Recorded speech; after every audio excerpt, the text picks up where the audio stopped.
All right, welcome to another episode of The Humm. Humm. Today we're talking about web trends for e-commerce stores. What are some new things going on, or last few years, I'd say even it's kind of changed. So we're gonna go into those points shortly. Stay tuned.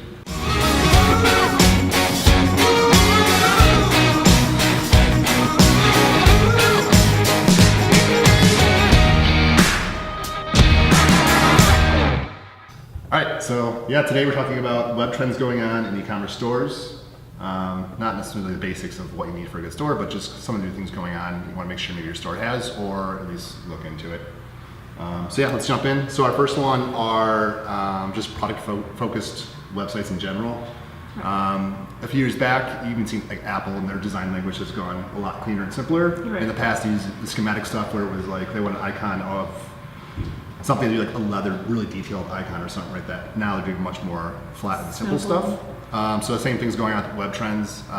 E-commerce stores before would use a lot of like drop shadows, gradients, rounded corners, all these sort of textured images and such. Now it's all product focused. Yeah, now you're going a lot of times light background or solid backgrounds. So Yes, white, light definitely. gray, some cases dark depending on the branding. Right. And then you're seeing the photography is really kind of They're really up their game this flavor. time, right? Yeah, on the good sites, absolutely, right? I mean, you want to make sure that your customer knows exactly what they're getting. So having good photography really kind of helps sell your product even more. Oh, And yeah. you can kind of tell, if they're putting a lot of effort in their photography for their products, then they're going to put a lot of effort behind their product as well. Right, and e-commerce has just really boomed. A lot of thanks to Facebook. You see yes. like advertising for that. So I mean, everybody's now either drop shipping or have their own stuff or whatever. So you're starting to see the difference between having a reliable source you go to and click on an ad if it's all kind of shoddy imagery. Right. And you go, what is this? This seems questionable my credit card information too. Right, As opposed exactly. to when they've really spent their time with photography. It's another trust builder. Right. That's what's become, right? A trust mark. Of course. I mean, why would you want to spend your money on a website that looks a little shady? Right. Image that might have been lifted somewhere or just shot in bad lighting or something. And again, going off that, the imagery is now, it's kind of like defining the layouts a little bit more.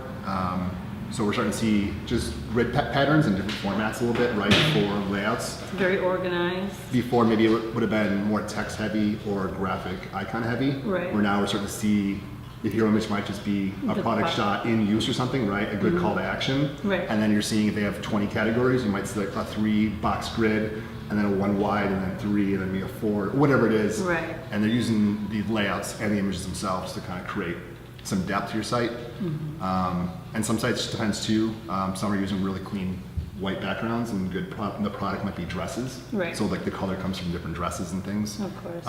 When you got other things that might be a little more monochrome product or something, you might then see the backgrounds be different, whether it's shot on a walnut table or shot in different colored backgrounds and such. So if you just had a white site with white background and all gray products, that becomes Yeah. a template feel, right? Right, It becomes a cheap exactly. kind of feeling.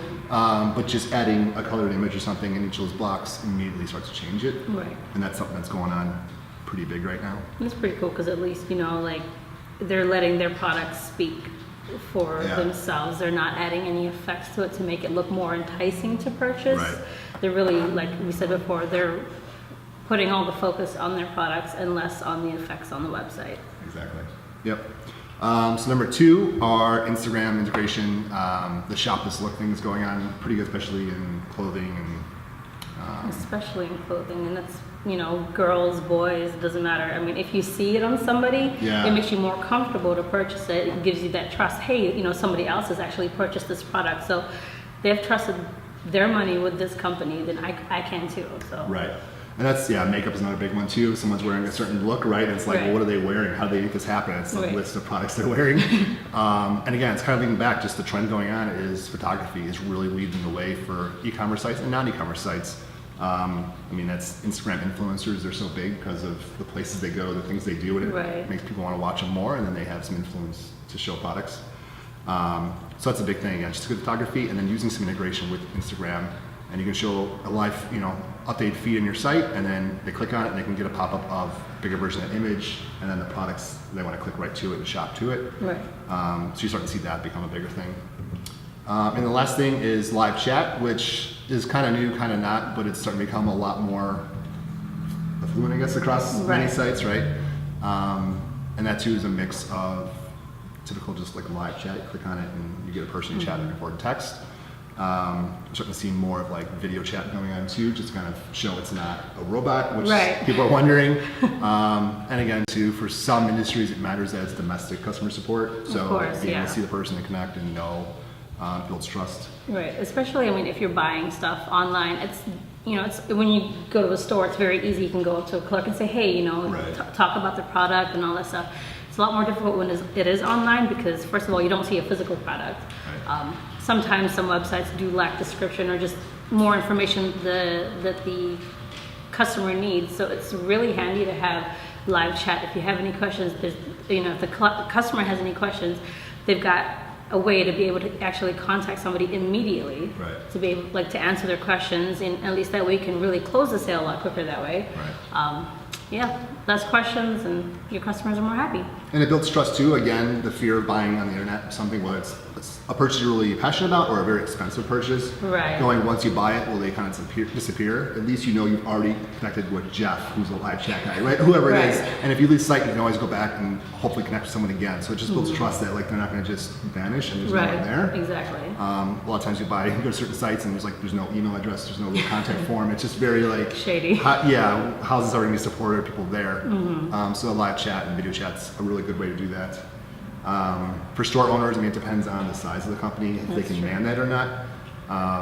That's harder. A lot of times you start seeing sites now leverage Facebook Messenger. They can integrate into it as well. And people don't always expect immediate responses. Sometimes you can just submit it and then 2-3 hours later, you can chat back and forth on that. Whereas maybe traditional live chats, it was you leave a message, you expect to get an instant response, because if you close the browser, the chat's done. Of course. With Facebook Messenger, it continues beyond. Well, that's cool. So it's nice that it's not, I have to sit here for 20 minutes, I haven't heard back. It's kind of, you might have an autoresponder of like, hey, we got your message, we're gonna get back to you, we're here. So those are kind of the 3 trends that are going on right now that you might be able to incorporate in your site or at least research and just see if it might be a good fit for you guys. Thanks for tuning in this episode, and we'll see you in the next one.